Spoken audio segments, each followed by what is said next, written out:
السلام عليكم ورحمة الله وبركاته. يا رب تكونوا بخير.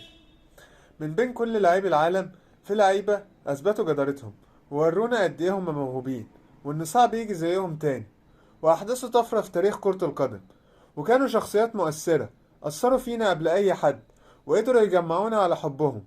من ضمن الشخصيات دي الأسطورتين كريستيانو رونالدو وليونيل ميسي.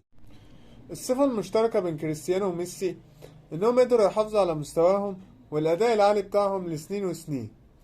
كريستيانو بيشتغل على نفسه برغم مكانته، وإن ده كريستيانو بيحاول يثبت لكل مدرب اتدرب تحت إيده إن هو يستاهل كل فرصة في الملعب.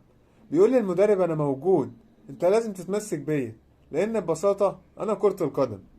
تحركات كريستيانو تنم عن ذكاء شديد في التمركز، وحتى في الماتشات اللي ما بيسجلش فيها بيسحب فيها المدافعين، بحيث انه يسهل على زمايله مهمة تسجيل الأهداف. كريستيانو شخصيته حلوة، شخصية قائد في الملعب وبره الملعب، والدليل على ده انه قدر يتأقلم بسرعة في الدوري السعودي، وكل ماتش اهو بيسجل له هاتريك، ولو استمر بالمعدل ده هيكسر أرقام صعب حد يوصل لها بعده. كريستيانو عامل زي عمرو دياب كده، كل ما يكبر بيصغر برغم سنه، لكنه لسه متألق وبيلعب وبيسجل وبيحتفل بالأهداف كأنها أول أهداف له. عشنا وشفنا اليوم اللي كريستيانو يقعد فيه دكة لمنتخب البرتغال.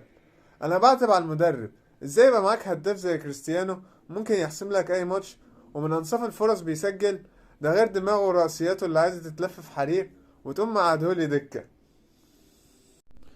نيجي بقى لميسي. ميسي فنان، ما بيلعبش كورة، لا ده بيفنن في الملعب. ميسي هو العقل المدبر للفرقة، هو اللي بيحرك اللعيبة، وهو اللي بيمشي الملعب بمزاجه وكيفه. عمرك شفت عربية بتمشي من غير محرك؟ اهو ميسي بقى هو المحرك بتاع فرقته.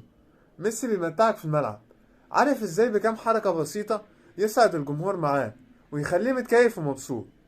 ما يغركش ان ميسي جسمه صغير كده وبرغوت في نفسه، لكنه مع ده عنده امكانيات جبارة.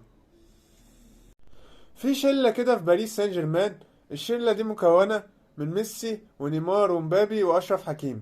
حرفيا الشلة دي كابوس لأي حد يفكر يلعب ضدهم. عندهم المهارة والسرعة واللياقة البدنية وكل حاجة، ويا لهوي بقى لو حطوا فرقة في دماغهم حرفيا هيعملوا من الفرقة دي بطاطس محمرة. كريستيانو من وجهة نظري هو الأفضل في التاريخ. مين يقدر يقدم لكرة القدم ربع اللي بيقدمه؟ هتقولي ميسي معاه كاس عالم وكريستيانو لأ. هقولك كريستيانو مش محتاج كاس عالم عشان يثبت ان هو الأفضل. مهما دورت بين اللعيبة ومهما كانت ميولك، محدش يقدر ينكر ان اللي بيقدمه كريستيانو رونالدو ده محدش في العالم تاني يقدر يقدمه. انا عارف ان الناس هتهاجمني على الكلام ده، بس دي وجهة نظري اللي انت لازم تحترمني زي ما انا بحترم وجهة نظرك، وما بغلطش فيك يا محترم. سلام.